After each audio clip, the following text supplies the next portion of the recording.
बच्चों, यह हमारी आज की साइंस की वर्कशीट नंबर है 12 और डेट है 2/8/2021। ये वर्कशीट हमारे साइंस के पहले पार्ट से बनाई गई है। पार्ट का नाम है रासायनिक अभिक्रियाएं एवं समीकरण। तो इस वर्कशीट में हम देख लेते हैं हमें क्या क्या सीखने को मिलने वाला है। इस वर्कशीट में हमें सबसे पहले दिया है रासायनिक अभिक्रिया किसे कहते हैं, अभिकारक क्या होता है, उत्पाद किसे कहते हैं। दैनिक जीवन में रासायनिक अभिक्रियाओं के यहाँ पे कुछ उदाहरण दिए गए हैं। रासायनिक अभिक्रिया जो घटित होती है उसको जानने के लिए क्या क्या प्रेक्षण होते हैं वो यहाँ पे दे रखे हैं। फिर उसके बाद यहाँ पे रासायनिक परिवर्तन को किस प्रकार से प्रदर्शित किया जाता है, शब्दों के रूप में और समीकरण के रूप में। और रासायनिक समीकरण का एक उदाहरण यहाँ पे दे रखा है। और अंत में इस वर्कशीट से संबंधित प्रश्न पूछे गए हैं जिसका उत्तर हम वर्कशीट को समझने के बाद दे पाएंगे। तो हम अपनी आज की वर्कशीट स्टार्ट करते हैं। वर्कशीट का नाम रासायनिक अभिक्रियाएं एवं समीकरण। अब सबसे पहले हम देखते हैं रासायनिक अभिक्रिया किसे कहते हैं। तो ऐसे परिवर्तन जिनमें नए गुणों वाले पदार्थों का निर्माण होता है उन्हें रासायनिक अभिक्रिया कहते हैं। यहाँ ये चीज़ ध्यान देने वाली बात है, जिस परिवर्तन में नए गुण वाले पदार्थ बनते हैं, अगर समान गुण हैं तो वो हमारी रासायनिक अभिक्रिया नहीं कहलाएगी। अगर गुणधर्म बदल गए हैं, नए गुण वाले पदार्थ बने हैं, तो वो एक रासायनिक अभिक्रिया का उदाहरण है। और ऐसी रासायनिक अभिक्रिया जो होती है इसमें जो पदार्थ हिस्सा लेते हैं वो अभिकारक कहलाते हैं, और जो पदार्थ अभिक्रिया के बाद बनते हैं उनको उत्पाद कहा जाता है, यानी प्रोडक्ट कहा जाता है। अभिकारक रिएक्टेंट होता है, उत्पाद प्रोडक्ट होता है। रासायनिक अभिक्रिया केमिकल रिएक्शन कहलाते हैं। तो हम देख लेते हैं दैनिक जीवन में रासायनिक अभिक्रिया के कुछ उदाहरण कौन कौन से हैं। तो दैनिक जीवन में रासायनिक अभिक्रिया के उदाहरण जो यहाँ पे दे रखा है वो यहाँ पे है दहन की प्रक्रिया। दहन यानी किसी चीज़ को जब जलाते हैं तो वो दहन है। जंग लगना, लोहे के ऊपर अक्सर हम जंग देखते हैं लगा हुआ।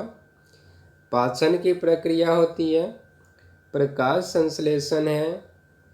फिर उसके बाद यहाँ पे दे रखा है जो बैटरी होती है उसमें भी रासायनिक अभिक्रिया होती है। किण्वन, धुलाई, बेकिंग, ये सारी रासायनिक अभिक्रियाओं के उदाहरण हैं। और रासायनिक अभिक्रिया हुई है इसकी पहचान कैसे की जाती है, तो उसकी पहचान करने का तरीका है, अगर हमें रासायनिक अभिक्रिया के दौरान अवस्था में परिवर्तन दिखाई दे, यानी अभिकारक से उत्पाद बनते वक्त अभिकारक और उत्पाद के अवस्था में परिवर्तन आ जाए, यानी रिएक्टेंट और प्रोडक्ट के स्टेट में कोई चेंजिंग हो, रंग में परिवर्तन, चेंज इन कलर, तापमान में परिवर्तन, चेंज इन टेम्परेचर, गैस का उत्सर्जन यानी लिबरेशन ऑफ गैसेस। तो इनमें से एक या एक से अधिक परिवर्तन अगर हमें दिखाई देते हैं किसी अभिक्रिया में, तो इसका मतलब वो रासायनिक अभिक्रिया वहाँ हुई है। अब यहाँ पर देखते हैं रासायनिक परिवर्तन को प्रदर्शित किस प्रकार से करते हैं। तो एक तरीका तो है शब्द समीकरण के द्वारा। जैसे यहाँ पे है मैग्नीशियम, मैग्नीशियम ने ऑक्सीजन के साथ अभिक्रिया की है तो उसको प्लस करके दिखाया गया है बीच में, और फिर उसके बाद एरो का साइन लगा के, और फिर उसके बाद हम लिखते हैं जो उत्पाद बनता है वो यहाँ पर मैग्नीशियम ऑक्साइड है। और कई बार क्योंकि शब्द समीकरण को लिखना ज़रा लंबा होता है तो इसीलिए इसको हम शॉर्ट फॉर्म में लिखने के लिए हम सिंबल का इस्तेमाल करते हैं। तो यहाँ पे मैग्नीशियम के लिए Mg है, ऑक्सीजन के लिए O2 और मैग्नीशियम ऑक्साइड के लिए MgO का प्रयोग किया गया है। तो ये इसका शॉर्ट फॉर्म है। रासायनिक परिवर्तन को इस प्रकार से प्रदर्शित किया जाता है। यहाँ रासायनिक परिवर्तन दिखाया गया है, जो अभी हमने ऊपर देखा है वही है, मैग्नीशियम प्लस ऑक्सीजन और इससे मैग्नीशियम ऑक्साइड बना है। यहाँ पे हमें इसको संतुलित भी करना होता है रासायनिक समीकरण को, और साथ में हमें ये भी बताना होता है कि किस प्रकार की जो परिस्थितियाँ हैं, जैसे ताप, दाब, उत्प्रेरक, इन सब को भी तीर के निशान के ऊपर या नीचे दर्शाया जाता है। तो ये हमारी वर्कशीट है। अब हम इसके क्वेश्चनों को डिस्कस कर लेते हैं, इसके क्वेश्चन के क्या आंसर होने चाहिए। तो पहला क्वेश्चन है, हम कैसे कह सकते हैं कि किसी परिवर्तन में रासायनिक अभिक्रिया हुई है या नहीं हुई। तो उसका उदाहरण अभी अभी हमने देखा है। यहाँ पे अवस्था में परिवर्तन, रंग में परिवर्तन, तापमान में परिवर्तन और गैस का उत्सर्जन, ये कुछ प्रेक्षण है जिसके आधार पर हम कह सकते हैं कि रासायनिक अभिक्रिया हुई है या नहीं हुई। सेकंड क्वेश्चन है, निम्नलिखित क्रियाओं में से रासायनिक परिवर्तनों को छांटकर लिखिए। रासायनिक परिवर्तन कौन कौन से हैं। तो पहला हमारा है प्रकाश संश्लेषण प्रक्रिया। हमें पता है प्रकाश संश्लेषण प्रक्रिया के द्वारा पौधे अपना भोजन बनाते हैं और कार्बन डाइऑक्साइड और जल से ग्लूकोज का निर्माण होता है। तो क्योंकि एक अलग उत्पाद बनता है अलग गुणधर्म वाला, इसीलिए ये एक रासायनिक परिवर्तन है, यानी केमिकल चेंज है। दूसरा है पानी का उबालना। पानी के उबालने में केवल पानी ठोस से पानी द्रव से गैसीय अवस्था में बदलती है, तो लेकिन दोबारा से उसको अगर उसका तापमान कम कर दें तो दोबारा से हमें पानी प्राप्त हो जाता है। तो इस प्रकार से कोई नया यहाँ पर पदार्थ नहीं बन रहा, इसीलिए ये एक हमारा भौतिक परिवर्तन है, रासायनिक परिवर्तन नहीं है। कागज़ का फाड़ना, ये भी एक भौतिक परिवर्तन है, क्योंकि कागज़ के कितने भी टुकड़े हो जाएं, कितने भी पीस कर दें, लेकिन उसकी प्रॉपर्टी वैसे ही रहेगी जो पूरे कागज़ की थी। तो ये भी एक भौतिक परिवर्तन है। दूध से दही का बनना, ये एक रासायनिक परिवर्तन है, क्योंकि इसमें नए गुणधर्म के पदार्थ का निर्माण होता है। उसके बाद तीसरा क्वेश्चन है, दी गई रासायनिक अभिक्रियाओं में अभिकारक एवं उत्पाद को लिखिए। तो हमें पता है जो एरो के साइन से पहले दिखाया जाता है वो हमारा अभिकारक है। तो यहाँ पे कैल्शियम कार्बोनेट अभिकारक है, जबकि कैल्शियम ऑक्साइड और कार्बन डाइऑक्साइड ये उत्पाद हैं। इसी प्रकार से मीथेन और ऑक्सीजन अभिकारक है, जबकि कार्बन डाइऑक्साइड और जल उत्पाद यानी प्रोडक्ट हैं। उसके बाद फोर्थ क्वेश्चन है, उदाहरण दीजिए रासायनिक अभिक्रिया जिसमें गैस उत्सर्जित होती है।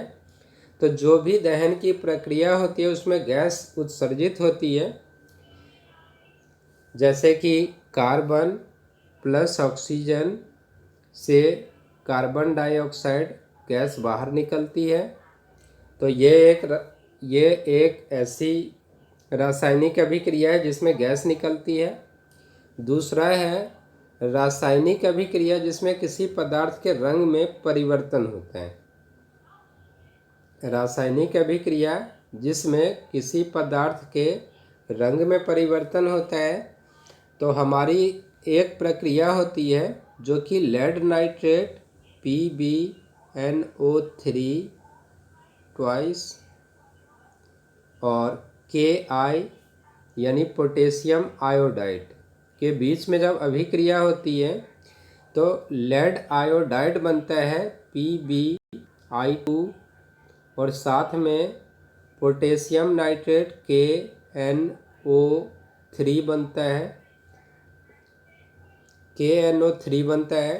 तो यहाँ पे जो लेड आयोडाइड है, लेड आयोडाइड का कलर जो है वो येलो होता है, यानी पीला होता है, जबकि लेड नाइट्रेट और पोटेशियम आयोडाइड ये दोनों कलरलेस होते हैं, यानी रंगहीन होते हैं। तो ये एक ऐसी अभिक्रिया है जिसमें रंग में परिवर्तन दिखाई देता है।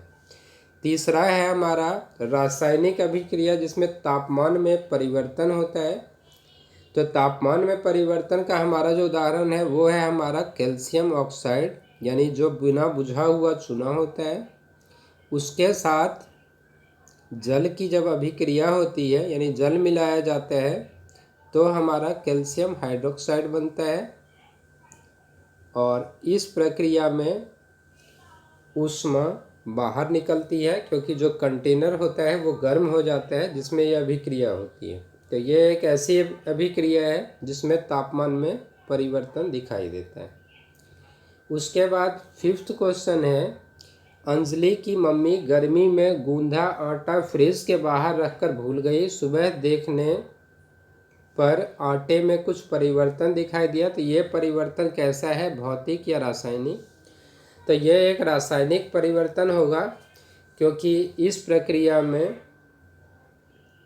नए पदार्थ का निर्माण हो रहा है। जो गूंधा हुआ आटा है उसके रंग रूप में भी परिवर्तन आता है, और साथ में जो उसकी स्मेल होती है, जो गंध है, उसमें भी परिवर्तन महसूस कर सकते हैं। तो इसीलिए ये एक रासायनिक परिवर्तन है।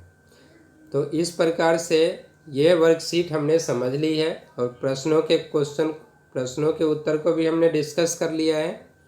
उम्मीद है सभी बच्चों को वर्कशीट समझ आ गई होगी। इस वर्कशीट को एक बार दोबारा से रिवाइज करना है, तथा समझ के प्रश्नों के उत्तर लिखकर समय पर ग्रुप में भेज देना है, ताकि वर्कशीट चेक की जा सके तथा बच्चों की प्रेजेंट लगाई जा सके। Thank you.